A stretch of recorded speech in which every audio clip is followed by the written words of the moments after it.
Okay, hello everyone. Thank you for joining us today for the history of vaccination before Jenner and after Moderna. My name is Dina Pimenova. I am the project coordinator for the NYU Langone Community Health Worker Research and Resource Center, housed in the Department of Population Health at NYU School of Medicine and supported by the NYU Langone Community Service Plan. Today's event is hosted in partnership with the NYU Community Engagement Alliance Initiative, NYU-CUNY Prevention Research Center, and the NYU H&H Clinical and Translational Science Institute. Next slide, please. Before I introduce our speaker, I would like to briefly go over some housekeeping. Everyone is on mute. The chat box is open for comments and sharing of resources. Please use the Q&A box to submit questions to the speaker. We will have time to answer as many questions as we can during the Q&A portion. Slides and recordings will be made available at a later date. And please be sure to fill out our evaluation questions at the end. Next slide. Our agenda for today includes a presentation in which we will learn about the history of vaccines, unsung heroes, and everyday people who contributed to what is determined to be one of the 10 great public health achievements in the US in the 20th century. This will be followed by a moderated Q&A. Next slide, please. I'm excited to welcome Dr. René Najera, a doctor of public health and epidemiologist working as a senior epidemiologist in the Division of Epidemiology and Population Health at the Fairfax County Health Department. He's also the editor of the History of Vaccines Project by the College of Physicians of Philadelphia. Dr. Najera graduated with a Doctor of Public Health degree from Johns Hopkins University, Bloomberg School of Public Health in 2018. Previously, he earned a Master's of Public Health degree in Epidemiology and Biostatistics from the George Washington University in 2007, and a Bachelor of Science in Medical Technology from the University of Texas at El Paso in 2000. He has worked for the Maryland Department of Health, the Anne Arundel County Health Department in Maryland, and for the Centers for Disease Control and Prevention during the response to the Zika epidemic in Puerto Rico. Dr. Najera is originally from Mexico, immigrating to the United States at the age of 10. I will also introduce our moderator right now. Sabiha Sultana is a community health worker at the NYU Center for the Study of Asian American Health within the NYU Langone Department of Population Health. Sabiha is fluent in Bengali and English and is dedicated to serving her community. Within her role at NYU, she works closely with the New York City's South Asian community, helping patients prevent and manage cardiovascular diseases such as diabetes and hypertension by providing in-language and culturally appropriate health education and lifestyle coaching. Sabiha graduated from CUNY at York College with a bachelor's degree in social work and a bachelor's degree in social welfare from National University of Dhaka, Bangladesh. She has extensive experience and skills in providing social services and currently serves on the NYU CHW Learning Committee. Sabiha likes doing arts and crafts, gardening, and cooking up healthy Bangladeshi dishes in her free time. So welcome everyone. Dr. Najera, the floor is yours. All right, thank you so much. Thank you for being here, everybody. I'm gonna go ahead and share my screen and get this started. All right, share and hit share. And you all are seeing hopefully you're seeing the presentation, right? The slides? Yep. Yeah. Okay. All right. So thank you, everybody. Like we said, I'm a doctor of public health. I am not a physician, so don't ask questions about individual medical questions. More public health guy, more infectious disease outbreak investigations, giving recommendations to policymakers on what to do during things like what we're experiencing right now, the pandemics. But I'm also the editor of the History of Vaccines Project from the College of Physicians of Philadelphia, and that is what brought me to this presentation today. Needless to say, all opinions are my own, but the facts are facts when it comes to those things. So I'm going to go ahead and get started here, and I'm going to ask a question that you all can respond to in the comment section. I teach, so I'm pretty used to using Zoom for these kind of situations, but I'm gonna just when you get a chance, go into the comment section, into the chat, and just tell me, what do you think a vaccine is? In your own words, what is a vaccine? And you'll see in the responses from everybody that it's a little bit tricky to get down to what is a vaccine. We know how it works, but the vaccine itself, like, well, what is it? Like, what is it? And I'm gonna talk a bit about the history of vaccination, even before there were vaccines, and how we got to the first vaccine, how we moved through the different phases of vaccination history, and how we got to where we are today. So how do vaccines work? Basically, what they do is when you get a vaccination, whatever is in the vaccine that has been researched and developed and tested and tried will tell your immune system, hey, immune system, this is what a pathogen looks like. A pathogen is a bacteria or virus that causes disease. There's no vaccines for parasites, which are a little bit bigger than viruses and bacteria yet. There's a lot of development in that. But basically, it tells the immune system, hey, this is what a virus or a bacteria that causes disease looks like. If you ever encounter it, destroy it immediately, because it's bad news. So that doesn't mean that once you're vaccinated, you don't get infected. And that seems to be one of those things of like, well, I got the vaccine, but how come I'm testing positive, for example, for COVID?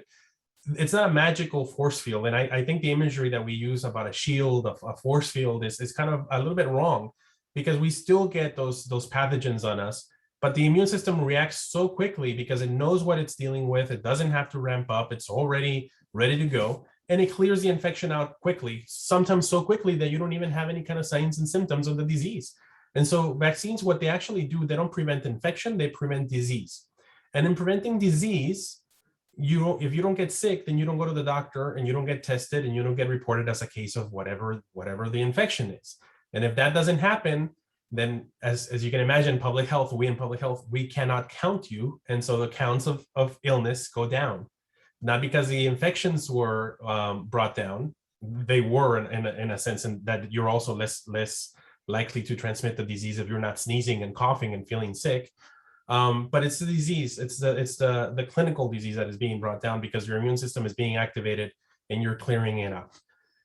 The neat thing about vaccines is that if you do this enough in a population and you do it in enough numbers, depending on how infectious the virus or bacteria is, you can protect the rest of the population that is not vaccinated.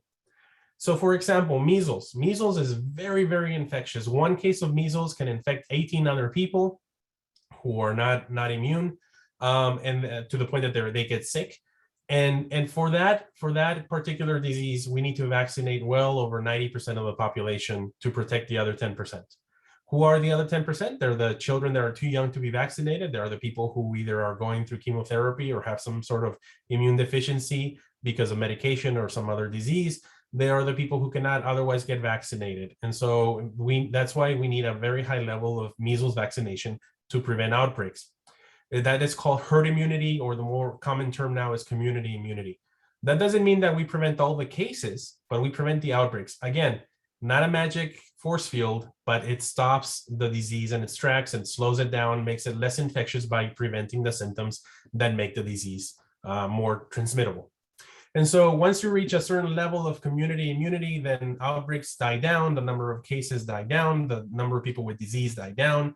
And so it ends epidemics. So with that in mind, when we say that it ends epidemics, let's ask a question. Did vaccines save us? So this is the number of cases of measles in thousands since 1954 on forward. And so you see here that we have this, I'm sorry, this is not measles, this is polio, since 1954 when the polio vaccine was licensed.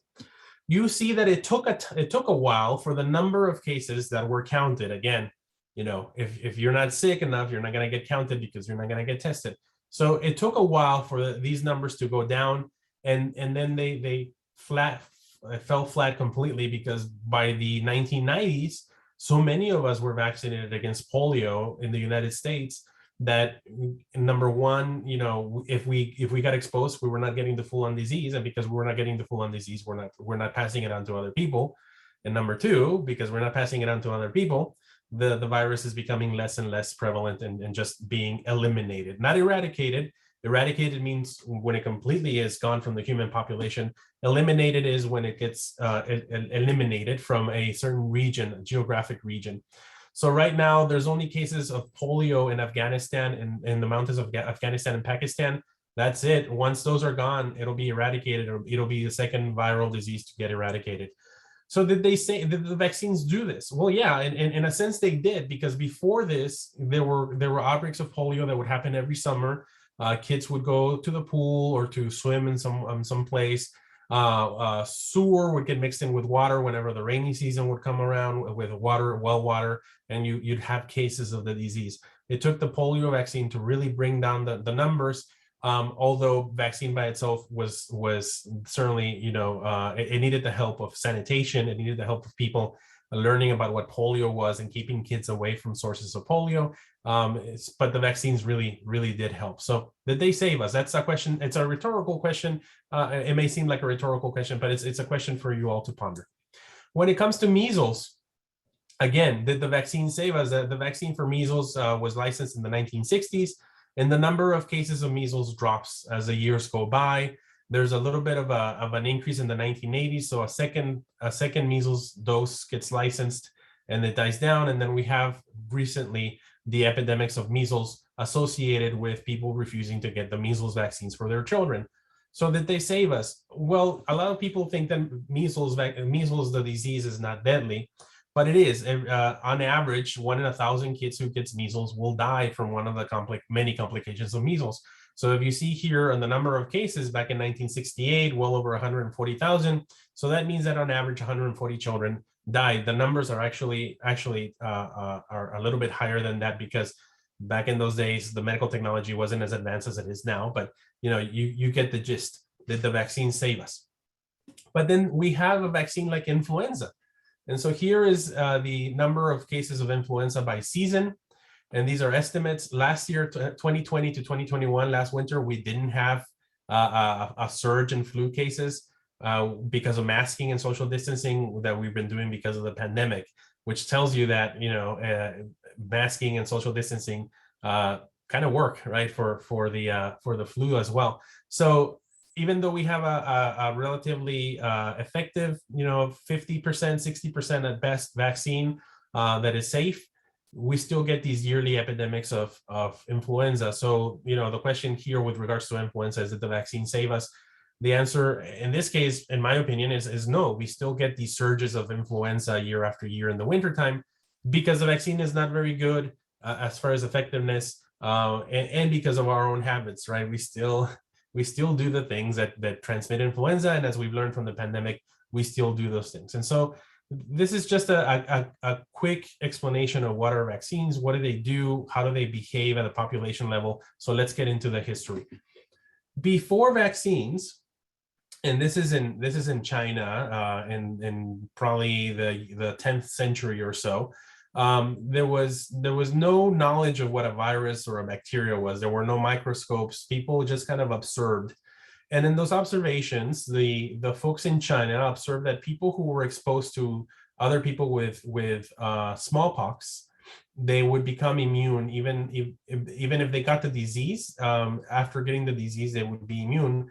But if they got exposed to somebody at an advanced stage of the disease, they would get only a mild form of the disease. They wouldn't get as much, and they would be immune. So they started doing some experimentation, and what they did is that they would let somebody with full-on smallpox, and smallpox causes all these poxes, all over your skin, your face, and you have these pustules filled with pus.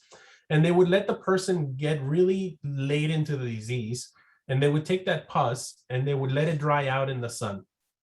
And after it dried out in the sun, they either would blow it up somebody's nose, as this image is showing, or they would take some of it and inoculate the person on the skin and give them smallpox that way. The person would not get as sick as somebody who caught smallpox the natural way, but they would get a little bit of the disease. After all, they are being given smallpox. This knowledge from China then jumps on what is known as the Silk Road, a trading route going west, and it gets to the Middle East and Northern Africa. And when it gets to Northern Africa, the people who worked in the slave trade there would take their enslaved people and they would give them an inoculation of smallpox in the arm usually, and the enslaved people would develop a slighter version of the smallpox. And after they got through it, they were immune, and they were sold at a higher price, because smallpox at the time was going around the world over and over again. And each time it went through a community, 30 to 50% of the people who caught it would die. And so you can imagine it was a scourge. And if you are offering somebody up for slavery who is immune to it, they might be worth more because they're going to survive those epidemics. One such man who was enslaved was a man by the name of Onesimus. Onesimus was born somewhere in what is now modern-day Libya, northern Africa. He was taken as a slave and given the inoculation in the arm, and then sold to a church in what is now Boston. The church then gifted, if you can gift a human being to another person, Onesimus to Cotton Mather, who was a reverend in the Massachusetts colony. Cotton Mather had a lot of conversations with Onesimus because Onesimus was very bright and he had a lot of knowledge. And one of those pieces of knowledge that Onesimus passed on to Cotton Mather was about inoculation. Cotton Mather said, "What is that in your arm?" Onesimus, I'm sorry, there's an alarm going off in the back. It'll be off in a little bit. Onesimus said, "It's the inoculation against smallpox." And Cotton Mather said, "Tell me more." Onesimus explained that they got the inoculation in the arm and they would become immune, and they were sold at a higher price. Onesimus, he explained it as best as he could. Again, this is before we knew what germs were. This is before viruses and bacteria, and I apologize for the alarm in the background. This is what happens at 1:20 p.m. every day. Cotton Mather consults with Dr. Boylston, a physician there in Boston, and Boylston consults with his colleagues. And he says, yeah, there's something to it. People in the Middle East are doing this, and they're preventing epidemics of smallpox by being inoculated. And so Cotton Mather and Dr. Boylston decide to inoculate the people in their inner circle, their family, the people under their service, some of Dr. Boylston's patients. They all get inoculated, and in 1720s, a boat arrives with a lot of people who have smallpox, and Boston, it gets decimated. A large number of people in Boston die, but not the people who got inoculated. Even though they had a milder form of smallpox through the inoculation, once they got through the inoculation, they were immune, and when the disease came around, they survived it. And so this knowledge about inoculation started to make its way around the world, not just from Onesimus, but from other people like Lady Mary Montagu, a British socialite who traveled to what is now Turkey, and she would send letters back to England talking about this procedure. The Queen of Russia, the Empress of Russia, Catherine the Great, she had herself inoculated and some of her subjects to prevent a smallpox epidemic. Benjamin Franklin wrote an introduction to a pamphlet, and in it he put the numbers of people who died from smallpox in what he called the common way, and from smallpox by inoculation. And if you do the math on these numbers, it turns out that there is a significant reduction in the death from smallpox if you were inoculated. You're less likely to die from the inoculation than you are to die from actually catching smallpox. And so he had one of his children die from smallpox, and he wanted to prevent other people from dying. And so he communicated this in this pamphlet. He would advocate for it as one of the influential people in the early American colonies. Now, if you want to talk about influential, you have General George Washington, right, who became the first president later on. During the Revolutionary War, he noticed that the British were bringing in boats of people to fight the Revolutionary War, and many times they would bring in smallpox. In the Battle of Quebec, the American army got beaten badly by the British because the Americans caught smallpox. And so George Washington didn't want that to happen anymore. And what he did is that he ordered his troops to be forcibly inoculated. Again, this is not vaccinated. This is the first step towards discovering vaccination. He had them forcibly inoculated. If you were joining the military, the Continental Army, as part of your training, you were getting the inoculation. You were going to be laid out with a milder form of smallpox for a few days, and then you were immune after that. In doing so, he stopped epidemics from going through the ranks of the army, and there's good evidence that it contributed to the successes afterward, because the British were kind of depending on epidemic after epidemic of smallpox going through and decimating the Continental Army. George Washington ordered it to order the inoculation to not do that, and so he really helped with that. Hearing of this inoculation and kind of walking around in England one day, Dr. Edwin Jenner kind of put together some information on inoculation and some information on what was happening to women who were milkmaids, women who milked cows. When you get smallpox and it goes through your body and it gives you the pock marks on your face, many times people would be disfigured. They would get really bad scarring of the face. Almost everybody who had survived a smallpox epidemic would have this scarring, sometimes so bad that there were reports of people committing suicide because they couldn't stand the way that they were disfigured. Dr. Jenner, he was very observant. He would walk around and look at the environment. He would make observations about people, about the nature, about birds and trees and everything. He had almost a photographic memory. He could draw really well. He could communicate very well. He could explain difficult things very easily. And he noticed that these milkmaids did not have the scarring on their face. And so, for example, this is what smallpox does to your face. This is a little girl who caught smallpox. You can imagine once those pox heal, the skin is going to be very, very affected, right? But then he walks around and sees a milkmaid who looks probably like this, and she doesn't have any scars. And so he asked the milkmaid, like, did you ever get smallpox? And the milkmaid said, or not just one, but many of them said, no, we didn't get smallpox. We've never gotten it. We know it goes through England, but it never affects us. However, we have gotten cowpox. Cowpox is a disease very similar to smallpox, but it happens in bovines and horses. And it's caused by a different virus, the cowpox virus. It's a virus that is somewhat related to the smallpox virus. And so what he does is he devises a plan. He is going to take some of the cowpox material, pus from the cow, and he is going to give it to somebody and see if that inoculates that person against not only cowpox, but also smallpox, because they look so much the same. Then in his mind, they're probably being caused by something very similar. Although he doesn't know what it is yet, again, no microscopes, no way of knowing that it's a virus. So Dr. Jenner reaches out to a man working as his gardener and asks him if he can use James Phipps, this little boy, as an experiment subject. And at the time, children were seen as property, and the father said, "Sure, just pay me some money in case you kill him." He wanted somebody. Dr. Jenner wanted somebody who was young enough that they had been born since the last epidemic, so they hadn't been exposed to smallpox, and who was healthy enough to survive should he actually catch the actual smallpox. And so the experiment went a little bit like this. He took cowpox material from Sarah Nelms and gave it to James Phipps. James had a mild case of cowpox, very mild, not a lot of poxes through his body, maybe a few in his arm, a couple in his face, that's it. But he got better.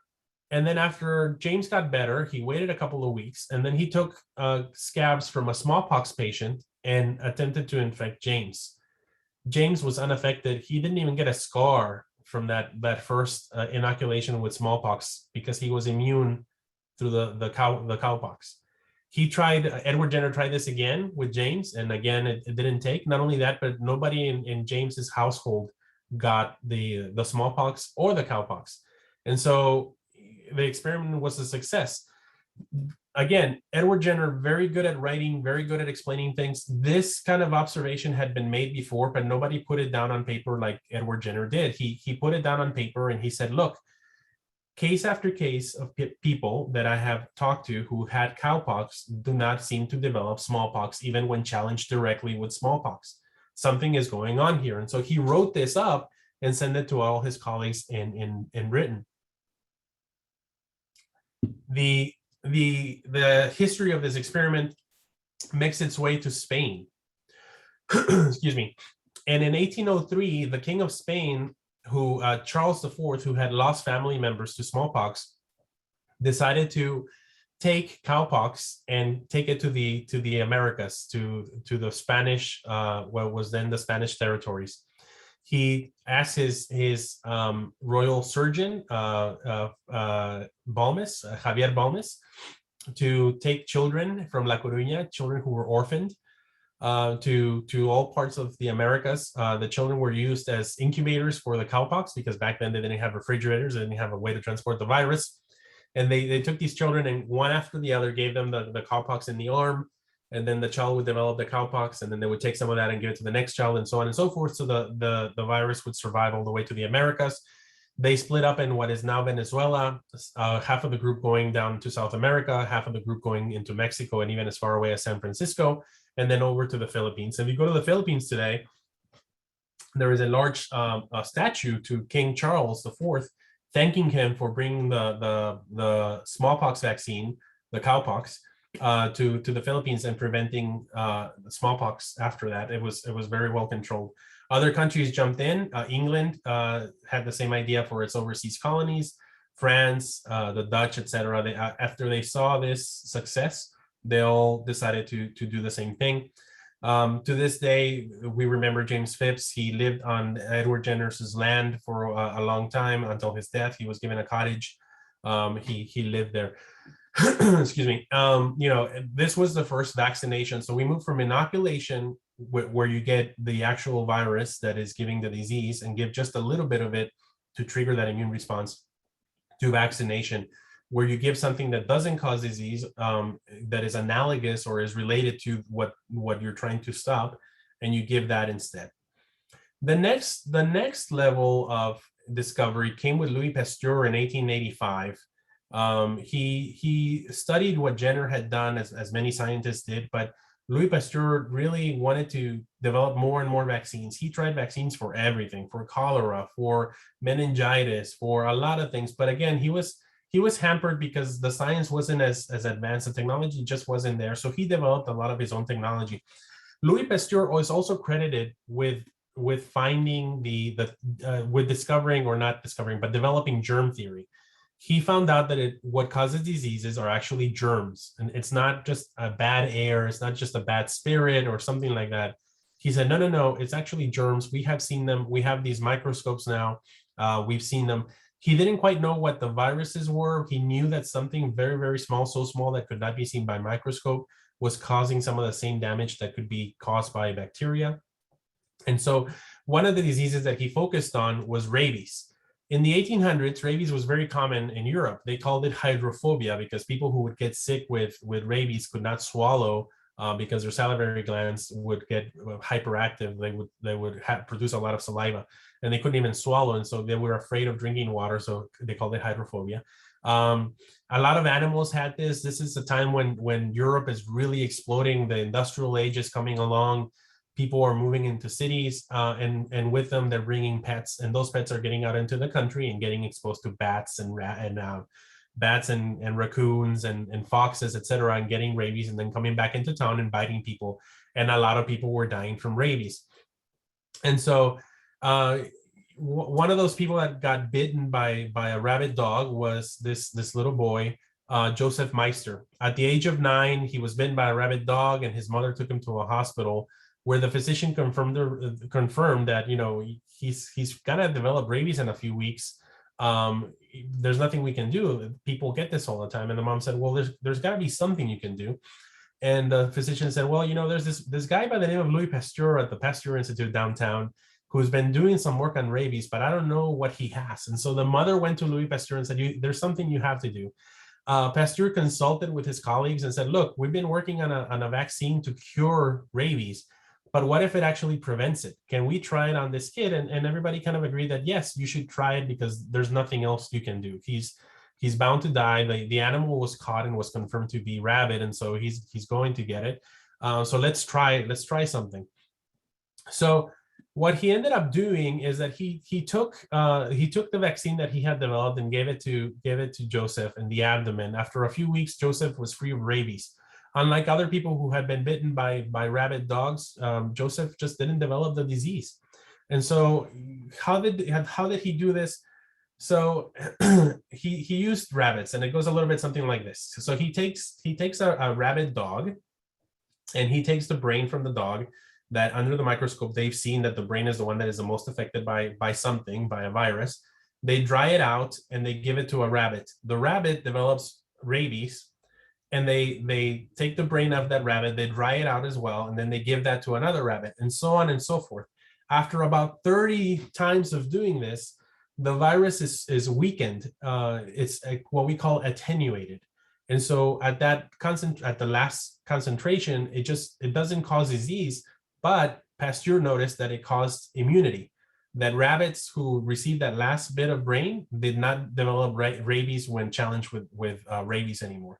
So he presented this, and this is a dispatch to the Herald and the New York Times at the time. A cure for hydrophobia. Dr. Louis Pasteur's experiments have resulted in a most brilliant success. At perhaps the most important sitting held by the Academy of Sciences, Dr. Pasteur thus described the procedure of cure by means of a rabbit inoculated with the fragment of a tissue taken from the spine of a rabid dog. The incubation of the poison occupied 15 days.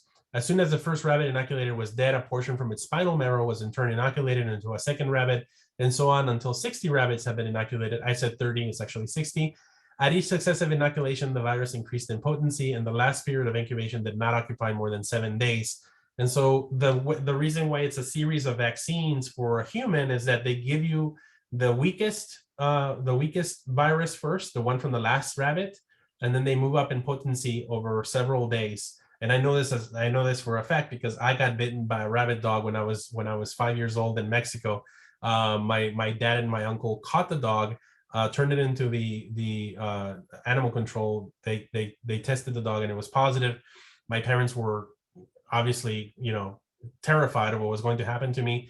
Took me to a clinic. I got the one shot of the rabies vaccine right in the belly button, and then at 3 days, and then at 7, and then at 12 or 13, and then at 17, and then at 21. I got the whole series right in the belly button each time of the old style rabies vaccine. Now it's given in the arm. They took all the fun out of it. They just give it to you in the arms and over a few days. But the same principle holds. They give you a little bit of the virus to give you immunity, and then a little bit more, and then a little bit more, so that the rabies virus that's in you from the bite doesn't have enough time to multiply and cause disease, because your immune system is already on it. It's already been primed through the vaccination. So Pasteur presents his findings in 1885, and Josephmeister lived in Paris, worked at the Pasteur Institute all the way until 1940, when Nazi Germany invaded Paris. That's the day that he passed away. So we have now gone through a living virus that causes the disease over to an attenuated virus. Now we're going to move into the era of the kill viruses. We're skipping one era, that is the antitoxin era, where the vaccines against toxoids came, and those toxoids are diphtheria, tetanus, etc. Also very interesting, but just as you can imagine, there's a lot to go through. So we're going to go straight to the polio vaccine. A virus gets killed, and even when dead, the dead virus can cause trigger immunity. So Franklin Roosevelt contracted polio as a young adult. Nevertheless, he became quite a public figure, a politician, elected over and over and over and over again as president in the 1930s and 1940s. These epidemics of polio started in the US mid-1800s, late 1800s or so, and then just happened every summer. Every summer, somewhere in the United States, hundreds, if not thousands of kids would get polio, and out of those hundreds or thousands, dozens, if not hundreds, would die from paralysis. To help with the paralysis, when you're paralyzed by the polio virus because it damages your nerves, people would get put into these iron lungs because there weren't respirators like we have now, right? They would get put into these iron lungs to help them breathe. And so entire hospital wards would be filled with paralyzed children and young adults during those years. And Franklin Roosevelt decided to start what is now the March of Dimes, what used to be a paralytic polio research association, and to raise money for it. So the thing about the polio virus is that it comes in 3 main strains, 1, 2, and 3. And Dorothy Horseman in this picture, she helped clarify how polio was transmitted. In the 1940s, the prevailing theory was that paralytic polio was transmitted through the nose into the central nervous system. So you didn't ingest it through the mouth, you breathed it in. That was the main thing that people thought. But she actually proved that no, that it could be transmitted by mouth or by blood. And she analyzed different body sites and discovered the virus was there. And so she is the one who had the breakthrough that it wasn't through the nose into the brain. It was actually consumed through water and into the stomach and the intestines and then onto the brain. Polio was a very common thing again in the summers. Entire towns would close themselves off to children because they thought that the polio would be transmitted from one child to another just by being in the same room. And that was not the case. But, you know, we look at the restrictions now for COVID-19. Look at this, children under 16 not allowed to enter this town. Seems pretty restrictive, right? Compared to what we've seen even now. This was all over the place. Their entire places, entire towns in Virginia have a history of being closed down for the summers and not having any economy for the summers when polio would hit. Then around the same time, Isabel Morgan here on the left, she discovered that polio has 3 types. And so it was obvious why previous vaccines had not been working. They were making vaccines of just one type of polio, but then the other 2 types would attack and give polio to the person. So when she discovered that there's actually 3 types, Dr. Jonas Salk on the right decided to experiment by killing the 3 types of virus with a formalin, which is a chemical, and creating the injectable polio vaccine. She also discovered that when you got infected with polio, it wouldn't go straight to your brain or to your nervous system. It would take some time and it would get into your blood. And if it got into your blood and then onto your nervous system, that meant that the immune system could have a chance. If circulating antibodies, which are part of the immune system, were there already, then even if you got polio into the gut, once it hit the bloodstream, it would be attacked by the antibodies and not go into your brain. Again, you can still get infected, right? You're still getting it into your intestines and multiplying there and then heading out, but you're not getting the full-blown disease. She, to this day, is is the only woman inducted into the Polio Hall of Fame. There she is in the center. So the polio vaccine brings us to this era of mass vaccinations, of people standing in line to get vaccinated, of people standing in line to bring their children to get the vaccine. You see this in the 1950s in the US, the 1960s and 70s in the Americas and Europe, in the 1980s and 90s in Africa. And now, as I said, polio is the last vestiges of it are in Afghanistan and Pakistan. And so you see people there getting the vaccine to try to get it completely eradicated. So one of the things I want to make emphasis here is that we've covered these eras of vaccination, and I want you to look at the technology of each time. When Edwin Jenner was around, the only way to get around was horse-drawn carriages. When Louis Pasteur was around, the trains were starting. The airplane didn't come around until the 1910s, 1920s. And then, bigger planes, we went to the moon. These space tourists just went into space. So technology advances very fast, and technology has certainly advanced when it comes to the vaccines. And one of the biggest advances was the combination of vaccine technology with genetics. And so that's when the mRNA vaccines arrived, not last year, not the year before. They arrived all the way back in the 1990s. So in the 1990s, scientists were studying mice that didn't have a gene for a protein. And they decided to give the mRNA into the mice to see if that mRNA could make that cell produce the protein that the mice needed. The only problem was that the immune system, when you give it to higher animals, higher primates, humans, the mRNA gets attacked by the immune system and it doesn't get to do its job. But in the early 2010s, 2005, 2010, they discovered how to protect the mRNA by wrapping it in lipid, wrapping it in fat, so that the immune system would not attack it until it had its work, until it did its work. So between 2010 and 2020, you had cancer vaccines, diabetes vaccines, and beginning of trials on infectious vaccines. This is all research. We still don't have a vaccine against cancer, but a lot of research was done into safety of the vaccines, onto how to deliver it, onto how to make the mRNA produce the protein. What happened in 2020? President Trump authorizes Operation Warp Speed. A ton of money goes into research. as the pandemic is developing, here's a timeline of the pandemic. The cluster of respiratory disease in China in 2019, WHO reports it in January. The first cases arrive in the US in late January. Public health emergency of international concern is declared on January 31st. The sequence of the novel coronavirus is published in February. In March, the pandemic is declared. The Operation Warp Speed begins in May. And by August, we have the clinical trials beginning for the mRNA vaccine. July, August, my wife was in the Moderna clinical trial. And then by December, the FDA grant the emergency use authorization for Pfizer, and then the Moderna vaccine a week later, and then the Johnson & Johnson vaccine a couple of weeks after that. So a lot of people, obviously, they see this and they say to move too fast. Well, the vaccine had been they had been working on it since the 1990s. It's just that a lot of money and a lot of opportunity came in 2020. And so here you have these two ways of looking at it. The traditional development on the top, where you have design and exploratory studies for many years, and this is what happened in the 2020s. And then you have phase 1 that lasts a couple of years, phase 2 that lasts a couple of years, phase 3 that lasts a couple of years. And if you see below the vaccines for COVID-19, it's just that the clinical trials were all done at the same time. There was a lot of risk to that, right? These companies took a big risk, but they had a lot of money behind it to like overcome those risks, and a lot of impetus because the pandemic was going on.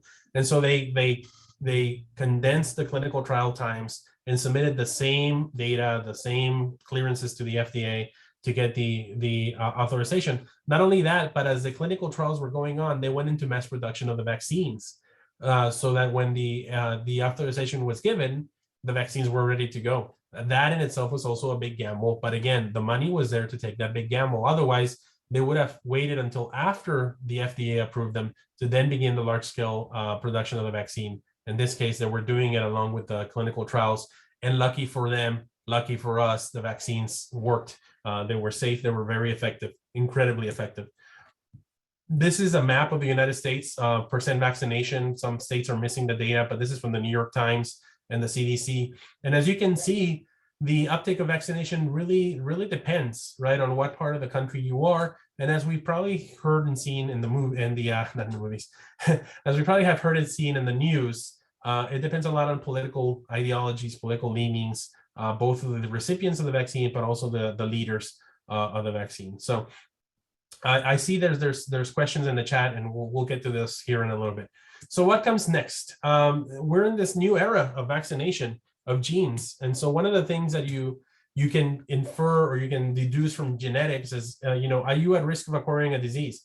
Right now, one of the big mysteries is why are younger children less likely to develop full-blown disease from COVID? They can still get it, but they don't develop a full-blown disease. Why? Is it genetic? And if it's so, then what gene is it? And if we can activate that gene in other people, could we protect them? And if you're not at risk of getting it, then maybe you don't need the vaccine. We can hold off from vaccinating you until later. Are you at risk of being injured or dying from the disease? Again, if you're at higher risk of getting injured or dying from the disease, then maybe we should move you to the top of the line to get vaccinated. Are you going to react badly to a vaccine based on your genetics? Then we might not give you that vaccine. We might look for another way of protecting you, and so on and so forth. So these are called Vaccinomics. Scientists are now working on that and looking at your genetic makeup and creating vaccines that are tailored to your genetic makeup.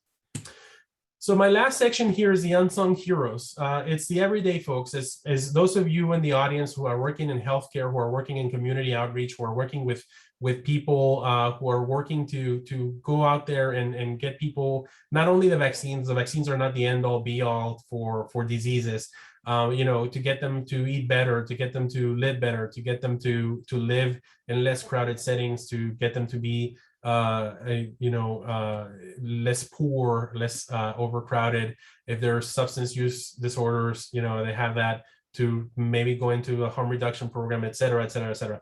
So there's a lot of unsung heroes when it comes to vaccination. I talked about the Balmis expedition. Isabel Gomez was a nurse. She's the one who took care of all these orphans that traveled. You don't hear a lot about her when the story of this expedition is told. Her story is certainly very, very admirable in that she cared for these boys like they were her own children, and she raised several of them as her own.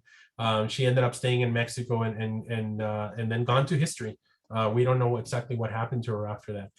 You see all these people in the field trials that were not clinical trials, they were field trials for polio.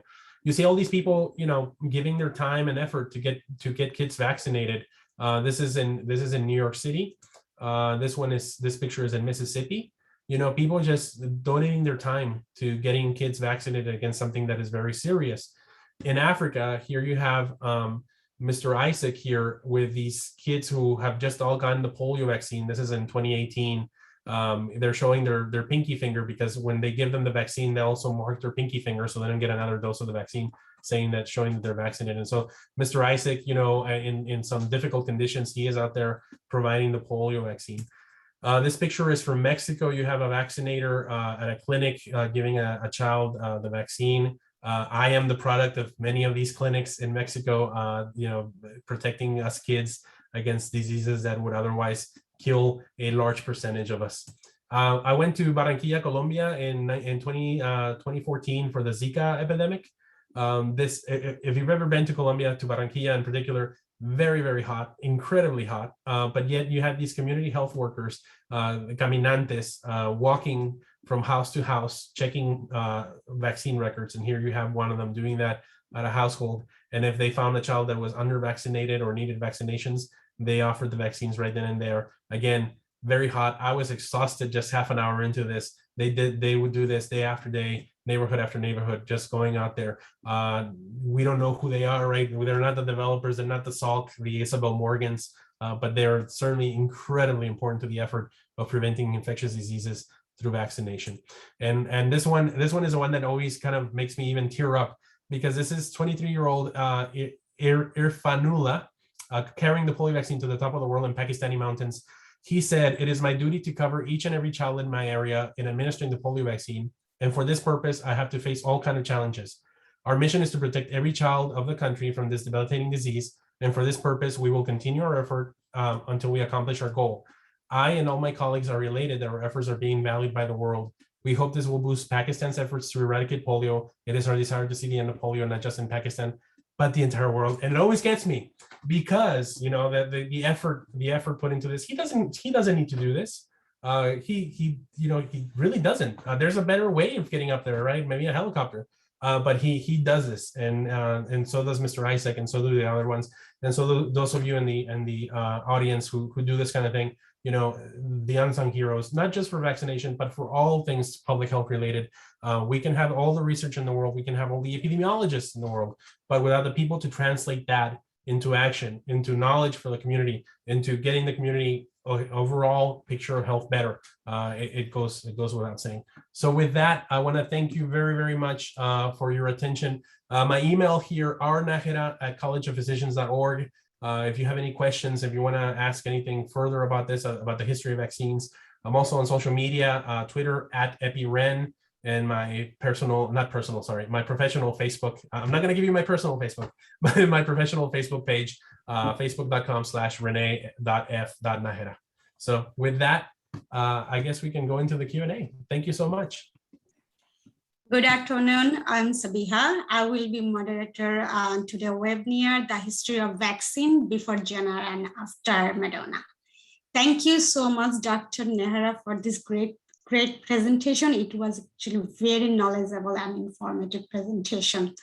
So we are taking a lot of vaccine for different purpose, but we don't know about the history of the actual vaccine. So it's really great. So now we are going to take a question from QA. And as a reminder, you can still submit question to QA chat box. We will collect soon. So let's take it. Our first question is, which vaccine was developed the fastest? The fastest vaccine was the mumps vaccine. I had a slide about it, but I took it out for time. In the 1960s, a doctor by the name of Maurice Hilleman, his little girl developed mumps, and she had her parotid glands were huge. And he took a swab from that and went to the lab. He used to work at a lab in Philadelphia. He went to the lab and began the process of developing the mumps vaccine. That strain is the same strain that we use today. It's called the Geraldine because that's her name, Geraldine. That's the same strain that we use today for mumps. Mumps as a virus had only been discovered 4 years earlier. So they knew that there was something that caused mumps. The disease has been seen for many centuries, but it wasn't until 4 years before that, and it was in the late 1950s, that they actually isolated the virus and discovered it and named it and put it on a, they saw a picture of it. And then 4 years later, he came up with the vaccine. So that still holds the record for a fastest vaccine. The COVID-19 vaccines, it can be argued that they have the record because COVID-19 was not discovered until 2019, obviously. But SARS viruses, coronaviruses, have been known since the 1950s. And so, it's the mumps vaccine. Thank you, Dr. Najera, answering this question. So we are going for our next question. So our next question is, given the past vaccine advance were made without necessarily the willing participation of patient, isn't that reason for people now to be skeptical of current vaccine? Yeah, absolutely. That's not the only reason, right? There's many reasons to be skeptical. You had things like the Tuskegee experiment, where men were allowed to get syphilis and were not given treatment for syphilis because scientists wanted to see the natural progression of syphilis without any intervention. Even when antibiotics became available, they were not given antibiotics. You have the clinical trials of the contraceptive pill in Puerto Rico. You have pharmaceutical companies going into places in Africa and testing out new antibiotics that were less effective against things like meningitis. So on and so forth, not just in the history of vaccines, but in the history of medicine, the history of science. There's plenty of reasons why to be skeptical. Now, how do we counter that, right? What do we say now? Well, what we say now is that, we have these regulatory agencies that are made up of people. We have the local health departments where places like where I work. You have the state health departments, you have the federal CDC, NIH, et cetera. You have academic institutions also looking into the safety and effectiveness of these things because, they want to get published, they want to do research, they want to teach their students on how to do that kind of research. And then you have the pharmaceutical companies themselves competing with each other. Can you imagine, for example, Pfizer is looking at Moderna and saying, hey, your vaccine doesn't work, mine works better. They would love nothing better than that, right? Because then everybody would shift over to their vaccine. So you have all these different layers of looking at what everybody else is doing. We're becoming a more open society.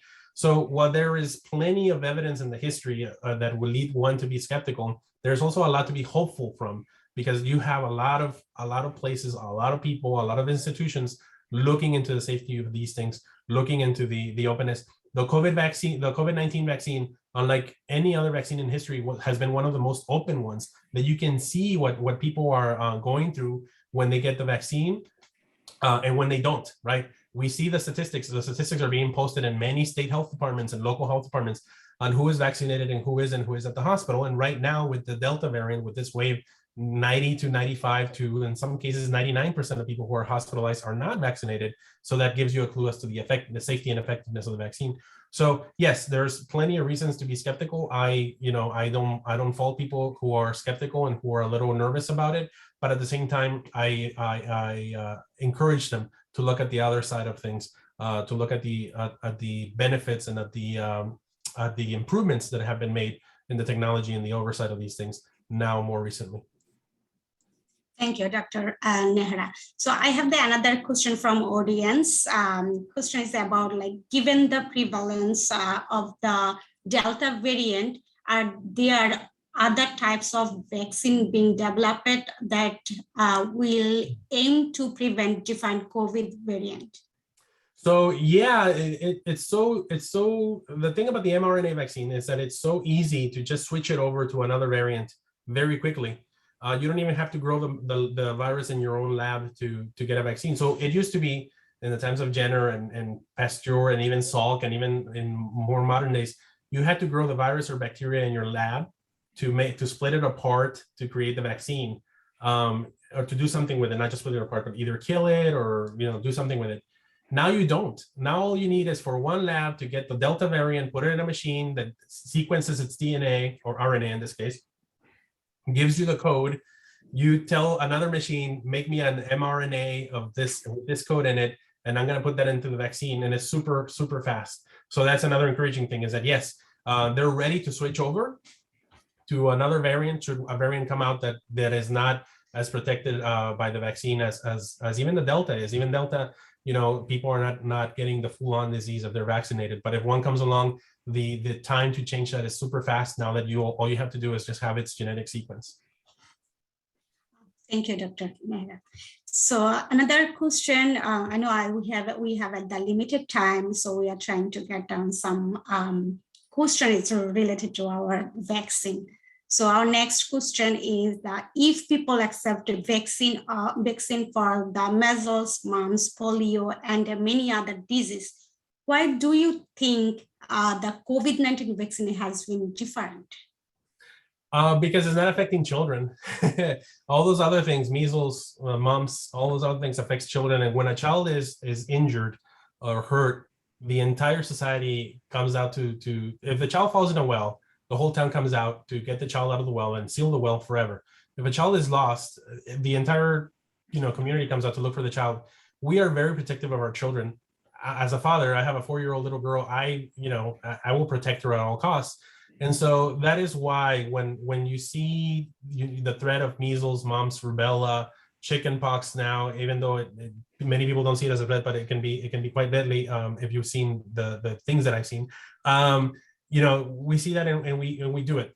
Number one. Number two, there's requirements for school for those vaccinations as well. And so that also helps people move along to get the vaccine, because they don't want to deal with homeschooling or having to find an alternate placement for their children. They just go with it. The COVID-19 vaccine suffers from those issues, that it's being required for certain jobs, but not for school. It's also it's not affecting children as much. COVID-19 is not, although we've seen plenty of kids die from it. It's not doing it as much as the other diseases.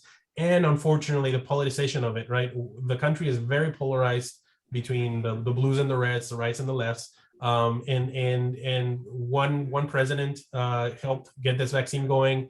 The other one is really pushing for it. They both seem to be on the same page, but because of the split of the way that society is right now, it's become a politicized thing that people will tell you, and you see it in the polling. People will tell you that because of their political leanings, they're not going to get the vaccine, or because of their political leanings, they will get the vaccine. And this is where we are. But it definitely has to do with those factors. Thank you so much. Yeah, like when I was young, so my mom vaccinated us polio, a lot of vaccine. But when I was 13 and my elder brother, he was 14, but he got chickenpox. And huge chickenpox was his body and his inside the eye, stomach, even the urinary tract. And after the infected, he got paralyzed. And doctor told us maybe he maybe not able to walk about a few months. So he was hospitalized 2 months, and after. Yeah, go ahead. Yeah, no, when I was 3 or 4, I don't remember. I remember being sick, and I remember all my cousins being at my house, but I don't remember exactly what happened. And what happened was that I had chickenpox, and my mom invited my cousins over to have a chickenpox party so that they would get chickenpox and they would be immune from getting it, because chickenpox is one of those things that if you don't get it as a child, you really don't want to get it as an adult, because it can be very, very serious as an adult. And so they brought over all the kids to play, but I was very sick, and they caught chickenpox, and that way they were immune. This is before the chickenpox vaccine. Unfortunately, one of those kids developed encephalitis, and she is deaf because of that. So there were maybe a dozen kids in that house, and one of them developed a serious complication to it. And so again, that's why when I hear now the chickenpox vaccine, and people say, "Oh, you're taking all the fun out of childhood." Well, no, you're taking you're balancing the scale there towards do no harm by getting the child protected. So yeah, chickenpox parties were somebody recalls it from the 70s. Yeah. I don't remember. It wasn't fun for me, but knowing the person who has now grown into an adult with that that kind of consequence, I wish the vaccine would have been available for them instead of having to go the old-fashioned way. I have seen. I never heard about the about shingle, but I when I came to this country, USA, so I heard about the shingle. So I am asking, this is not a single, this is the chickenpox, and person say, "No, this is the shingle." And then I was confused. What is the difference between the shingle and chickenpox? It's the same virus. So when you get chickenpox as a child, the virus doesn't leave your body; it stays in you. It goes dormant in your nerves. Later on, when you're an adult and something happens, your immunity goes down, you get sick, you take some medication or whatever, the virus wakes up and it causes shingles, which is a chickenpox, and it's usually along the nerves or where it was dormant. But it's the same. The shingles vaccine is a chickenpox vaccine with just a slightly different formulation for adults. Thank you, doctor. So I have another question from your slide. So it looks like it took about 10 years for the polio vaccine to really decrease the number of the case. Do you think it will be taken that long with the COVID vaccine? I hope not. Probably not. It depends a lot on uptake. It depends a lot on how we continue wearing our masks and social distancing. You know, we have 4 other coronaviruses that are circulating in the human population. They're the ones that cause really bad head colds or really bad colds. And there is evidence that when those viruses came into the human population, they caused their own pandemics. It's just that it's been probably 100 years or more since that happened. So this virus will join them. It'll be the 5th one, and in the future, you know, in a few years, you'll have more than likely more cold-like symptoms from getting it than the severe disease that we're seeing now, because human immune systems adapt just like everything adapts. So the answer is yes and no. It won't be as critical in a few years, but we'll still be seeing it. Will we need a vaccine? That'll depend on what the epidemiology shows of how bad it gets. We don't need the vaccine right now for the other 4 coronaviruses. So if this one behaves like that one, and in a few years and a few generations, 1 generation or 2, it gets to be a nuisance more than a crisis, then yeah, we won't need the vaccine. Thank you, Dr. Najera. So can I take another question? Is Yeah. What advice do you have for people who working to help community get vaccinated, who are skeptical about the COVID-19 vaccine? Yeah, you know, one of the things that I recently have grown to dislike, because I used to do it myself. A younger me would make fun of people who didn't believe in vaccines, would mock them or say derogatory things about them and their education if they didn't believe in vaccines. As I've grown older and wiser, I've come to understand that people have their beliefs and they have reasons for those beliefs, and many times, 99% of the time, they're reasonable reasons why they don't want to do it. And so we need to have an honest conversation as to why somebody doesn't want to do it. The number one thing that I recommend is clearing up the misinformation. If somebody decides to not get the vaccine, let it be because they're fully informed with the right information and they still made that decision, than because they've been misinformed and are acting on misinformation and on what are frankly lies. And respect and understanding that is the case. You know, some people are so ingrained in their beliefs. That's perfectly fine, but give them the information that they need in a respectful manner so that they can make the best decision. And that is the best that we can hope, right? In a free and open society, that is the best thing. On the other hand, you know, when you encounter somebody who is militant anti-vaccine, who is trying to promote anti-vaccine lies and misinformation, then I don't mean to get the gloves off and stoop to their level, but certainly be more forceful, be more authoritative, you know, have facts on your side and try to dispel all those facts and just counter wherever you hear. It's just like other issues in our society. If you hear somebody saying something wrong, politely and in a good conversation, correct them, because that's how you stop that misinformation from spreading further. And in the community, you know, go to the people. We expect in health departments and in other instances, we expect people to come to us to ask questions. We need to get out there. We need to get out there to give them the information, to meet them where they meet us. And, you know, somebody said, you know, how can somebody learn if their stomach is empty? So maybe the reason for the skepticism is some other situation in their life. Try to understand those situations so they can, you know, if I'm fed and I'm living in a good place and I have a steady job, then I might be more comfortable in getting the vaccine because, you know, there's a hierarchy of the things that I need in life, right? And so understanding that is also a good idea. Thank you, Dr. Riyad. Still in our society has a lot of misconception about the vaccine. Not only COVID vaccine, and a lot of vaccine I have seen, like few our community people, they don't want to take the flu vaccine. So they said, oh, why I have to take? I have a fever. If I taking the flu shot, so still I have fever. So that's why they always hesitant. You know, always comes a lot of question. So yeah, thank you. I would like to address one of the questions in the QA if I can.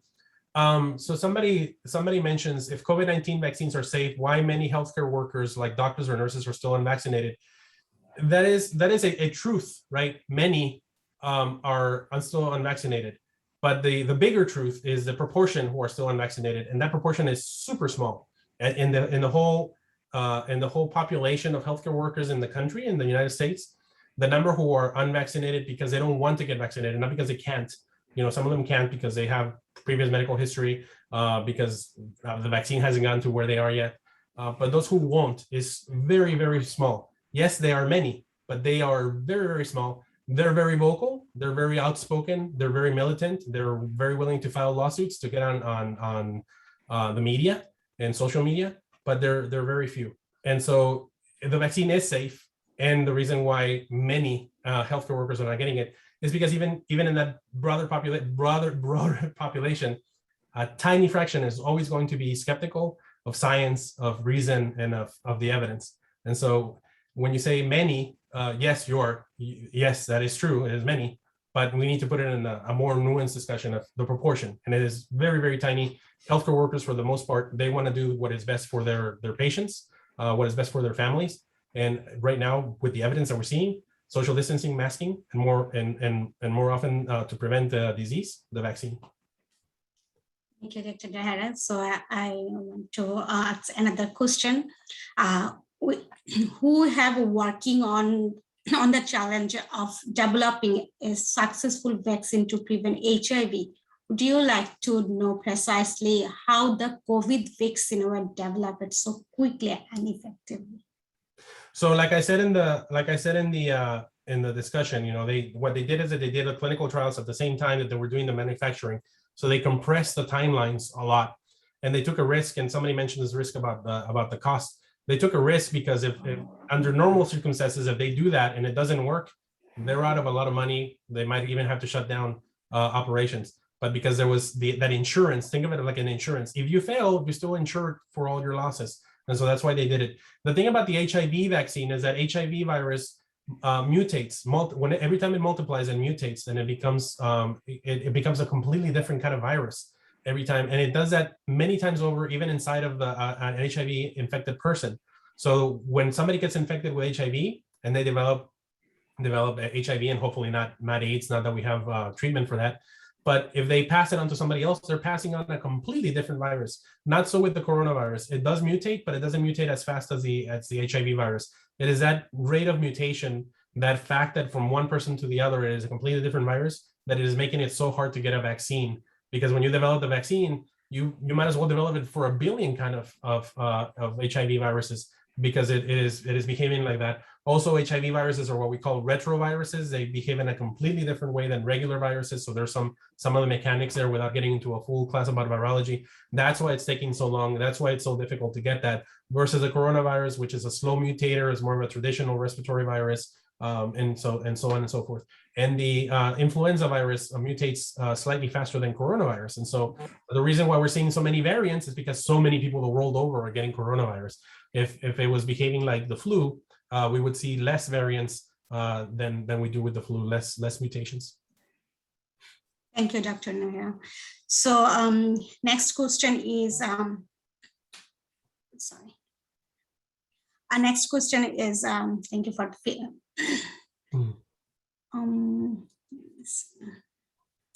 the question is, why do you think scientists were so confident to mass manufacturing it?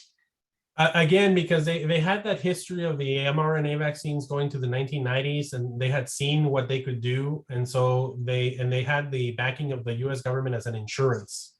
And so even if that for some reason didn't work, they had the insurance of that money. But they had seen the evidence. And so if you look at the literature, if you go to PubMed.gov and type in mRNA vaccines and filter out anything before 2019, you have a lot of papers, a lot of evidence about these vaccines for other things like cancer, and then more recently for infectious diseases. So the science was already there. It was just applying it to this particular virus.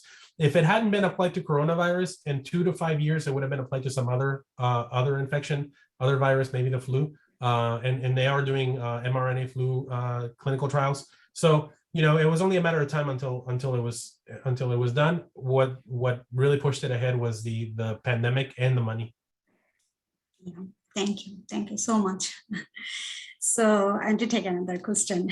So, can the speed of develop of the COVID mRNA vaccine to duplicate without an operational web speed like funding in the future, once a germ genome is known for pathogen in future using the same mRNA technology?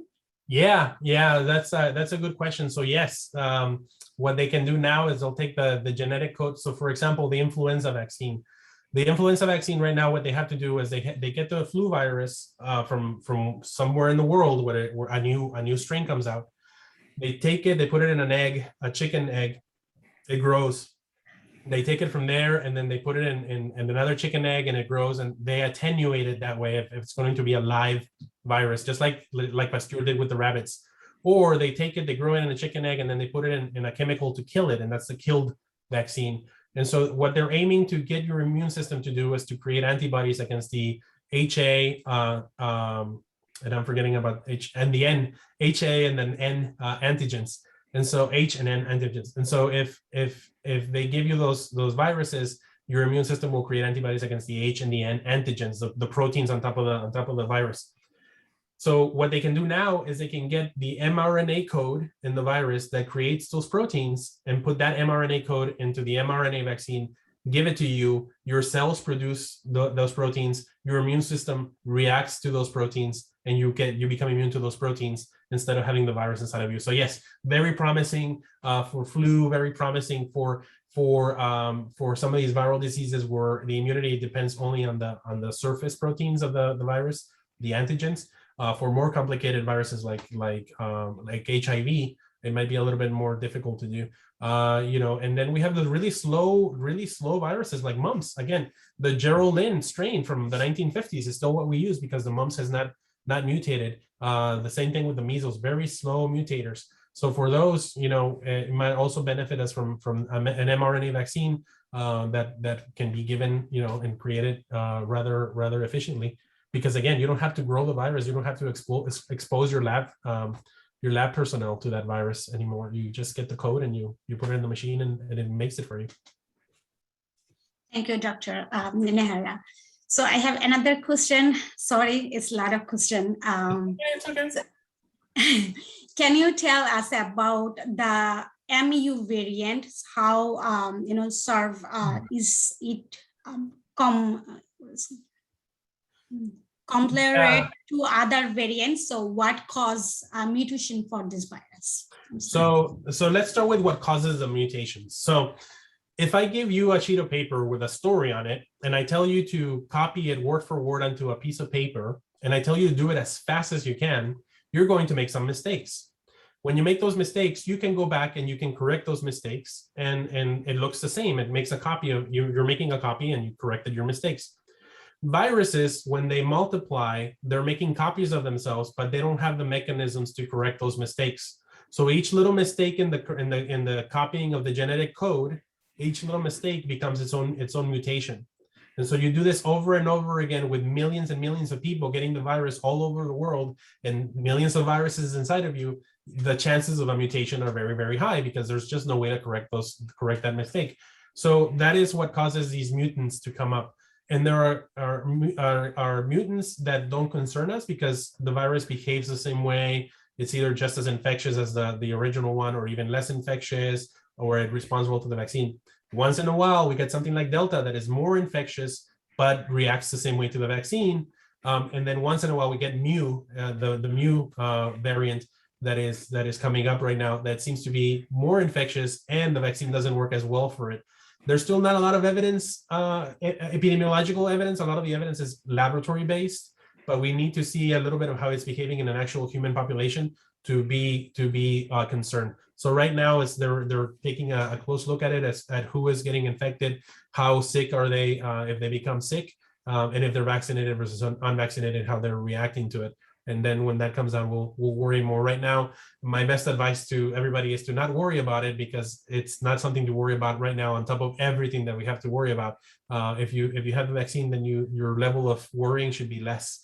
And if you are not vaccinated, then I encourage you to get vaccinated. The level of worrying will be less once you get it. I tell you from personal experience. So that's how that happens. Thank you, Dr. Najera. So I have to take another question and another, I think it's two questions. So does the vaccine protect against unpredicted mutant?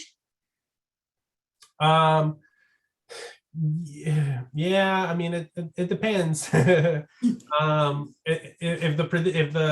unpredicted mutant, again, if it happens to match what we have, then yes, it protects it. If it happens to be a totally weird mutant, then no.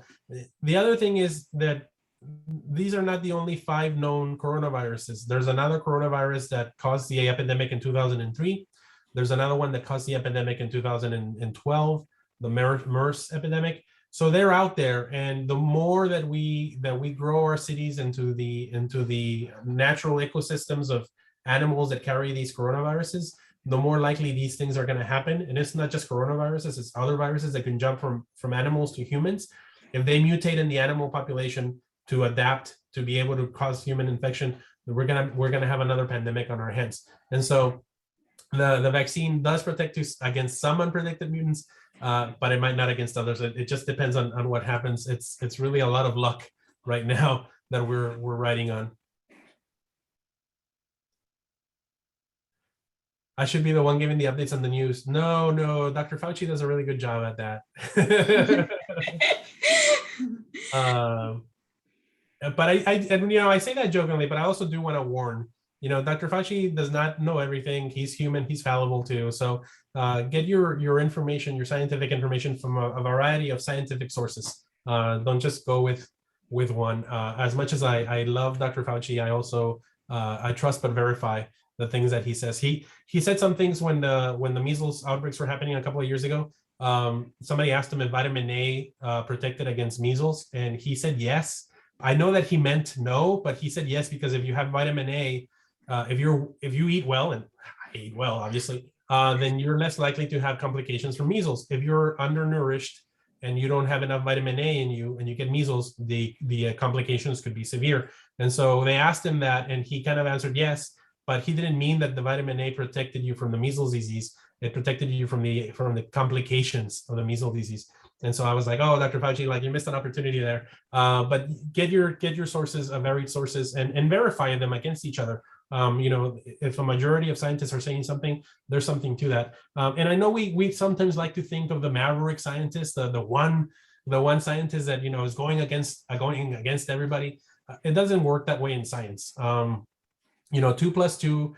If everybody agrees that it's 4, and somebody comes along saying that it's 5, 2 plus 2 is 4, not because everybody agrees, but because 2 plus 2 is 4.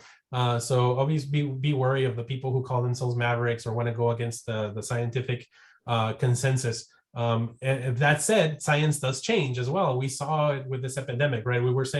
I was saying last year not to get masks because you could get the virus on your eyes, you could get it through your hands, etc. But once it became clear that masks work to prevent the asymptomatic, and that was what changed everything, was the number of asymptomatic people. You don't see this number of asymptomatic people with other infections like the flu, like measles. Most everybody who gets those gets symptomatic, and you know that they're sick and infected. This one threw us a curveball when 40% of people were asymptomatic or even more, children, completely asymptomatic. Then the masks became necessary, and so we will change and we will tweak as the evidence comes around, and that happens. And I think that eroded trust a little bit because folks want a steady, this is how it works, and when it didn't, they kind of made them think that, oh well, then they don't know what they're talking about. But that's how science works as well. Thank you. It's very informative. So I have another question about who are actually vaccine hesitant, and now is booster shot is there. So still people, having a lot of question and hesitant definitely there. So for those who continue to hesitate to get vaccinated, and what would you say to them? Like, what is the effectiveness of the booster shot? So I don't like to call it the booster shot. It's the third dose. Every vaccine, every infection, when you're immune, over time, the immunity goes away because you're not being boosted by the community.